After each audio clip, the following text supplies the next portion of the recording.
You know that we have our vice president level positions in place now, vice president of academic services, vice president of administrative services, vice president of student services. Frances announced her retirement earlier this spring, and she'll be retiring in June. And so we've talked a lot about how best to address the needs of the student services division.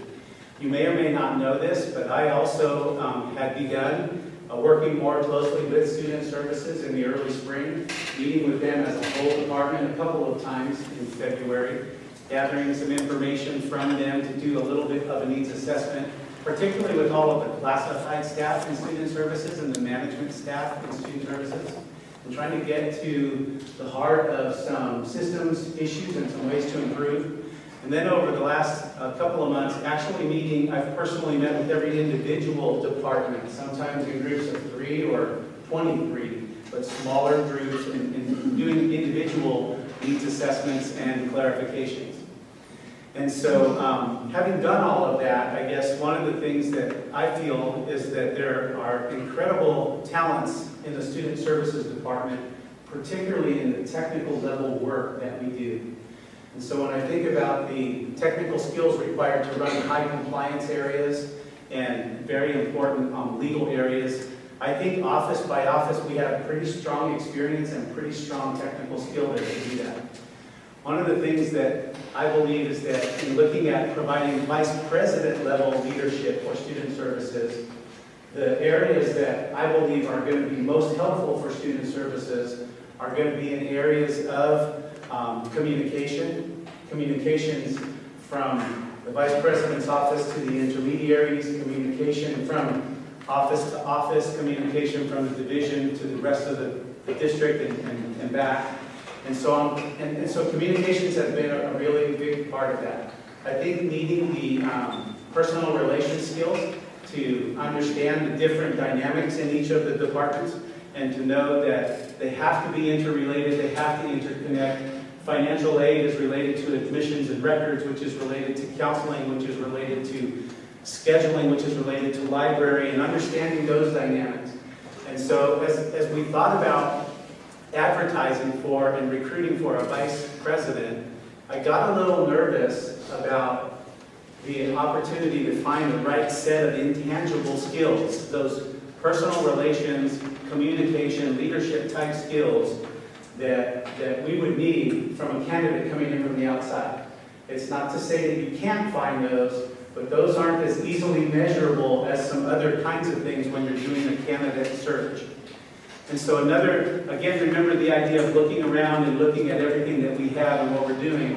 Another idea that I had was to take a look at the talents and skills and abilities of the people that we have.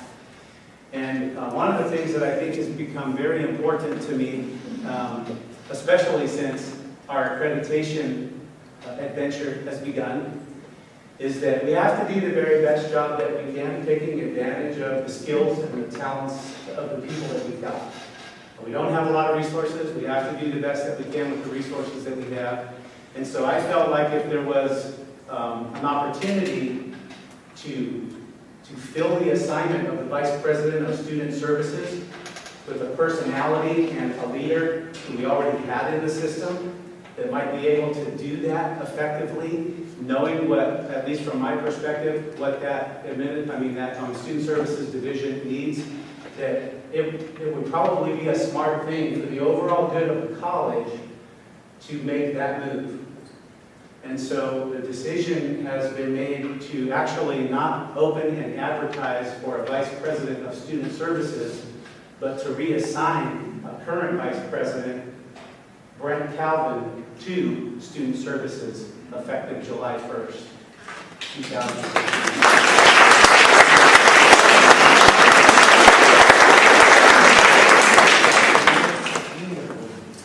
Again, I think the rationale is that when you look at the work that's important to student services, it has to do with all of the things, especially many of the things now that are either accounted for in our accreditation or are accounted for in the Student Success Act. The heart of the things that we're going to have to start to do differently in community colleges are coming through the legislation into the student services area of community colleges and then filtering their way out from there, having to do with admissions and records, with financial aid, with priority registration, with mandatory orientations, with student education plans, with counseling connections, with measuring repeatability. A lot of it centers in student services. And so while Brent has only spent 1 year in the VP of Admin Services job, and he worked really hard to make 100% commitment to that, you all need to know, especially our folks who work in administrative services, that this was, and I'm just going to say it, this was my idea, not Brent's.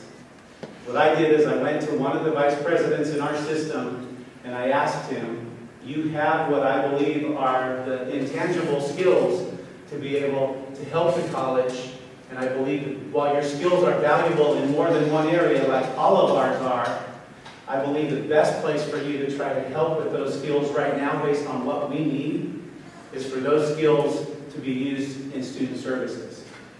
And Brent is an incredibly unselfish person, and he said, you know, I'm here to serve wherever the college needs me the most. He did say this, I love administrative services. In terms of my background, my education, my business experience, that's the place where my technical skills come most naturally. But in terms of serving,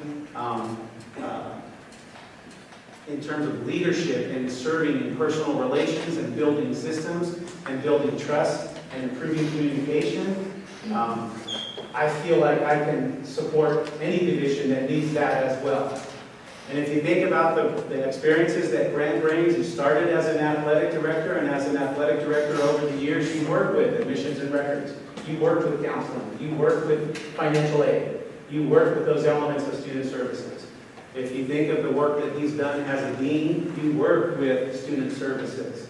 And so while he may not have all the technical skill or experience that a candidate coming in, having grown up in a student services department would have, what he has is he has the technical experts, those of you sitting in student services right now, who know the work in your office.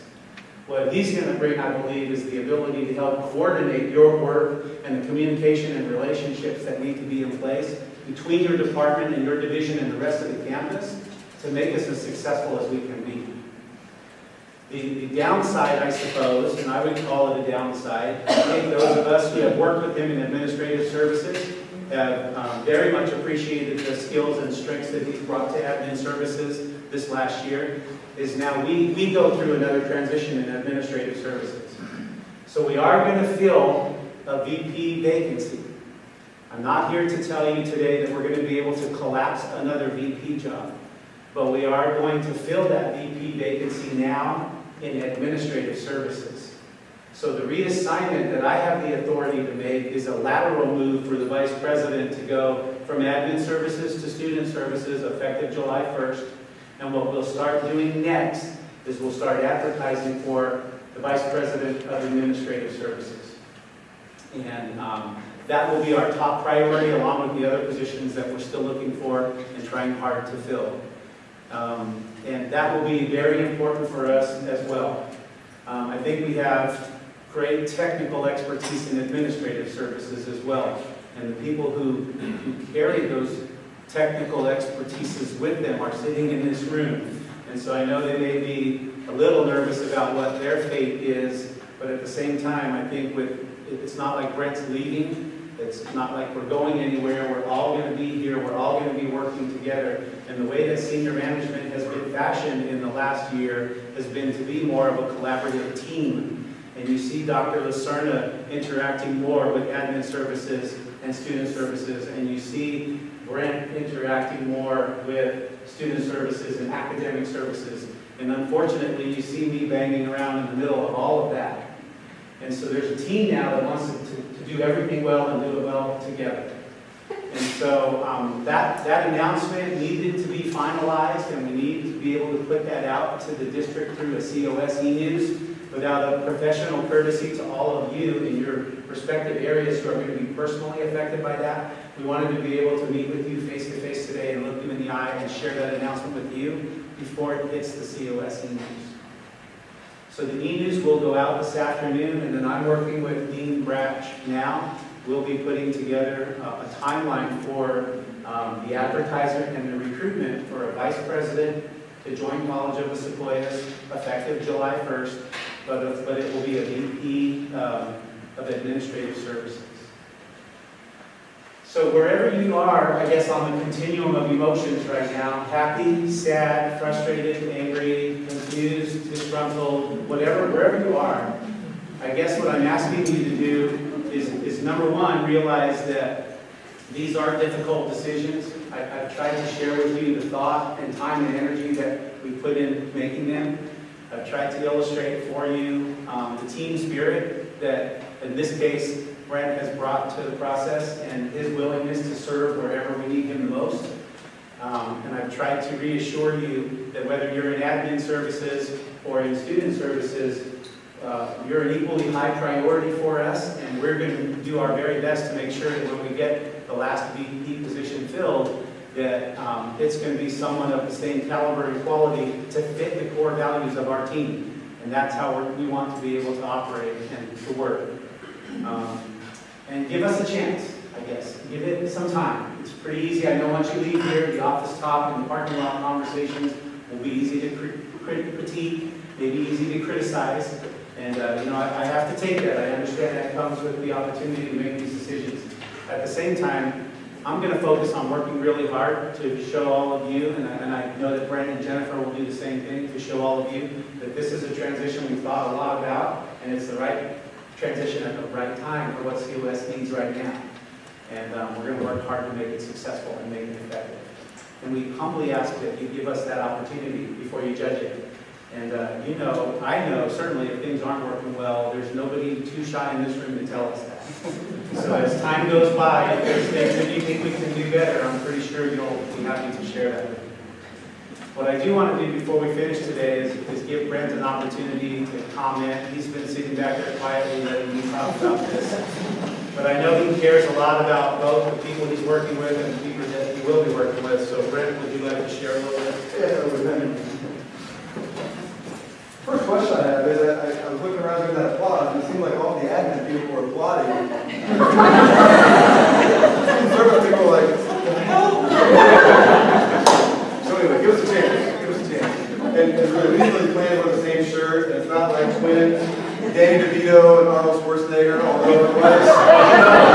Hey, if it was, we know who he'd be, right? Yeah. You know I need DeVito on that. It's not really good. Listen, it's a weird day for me because, as Stan said, and I think anybody here that knows me knows, I want to do whatever the college needs.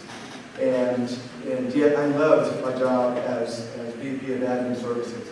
People are great. The content, while it took me a while, with the help of good people to get to know it, I'm still not the content expert that we have in those areas. I just loved that job. By the same token, I love student services, and I understand how important student services are to COS 2.0. And even if it weren't for the accreditation challenges, just the new mandates coming down from the state in terms of the scorecard and Student Success Acts, they're challenging and they're daunting. And so I'm always up for a new challenge. And so on one hand, I'm excited that I can help the college in that way, and I'm going to be really depending on the content experts in all of the student service areas to be brought up to speed, just like the good people in admin services have brought me up to speed.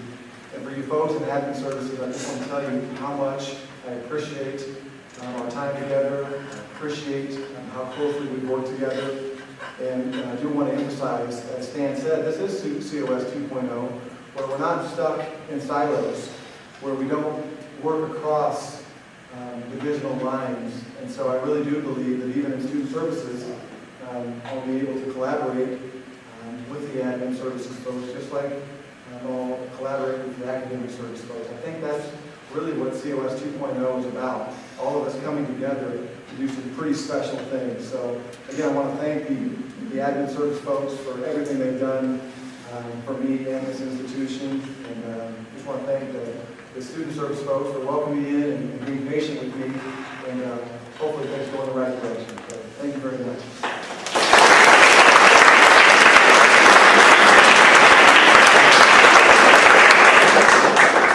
Okay, so I guess the other thing to take away from today's meeting is that that concept that I described to all of you, that when we've got these administrative vacancies coming open, I hope what you'll see as we put out the e-newses and the updates is that we're thinking about how best to fill those positions.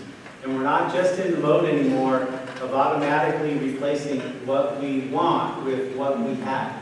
We're thinking more about what the college needs.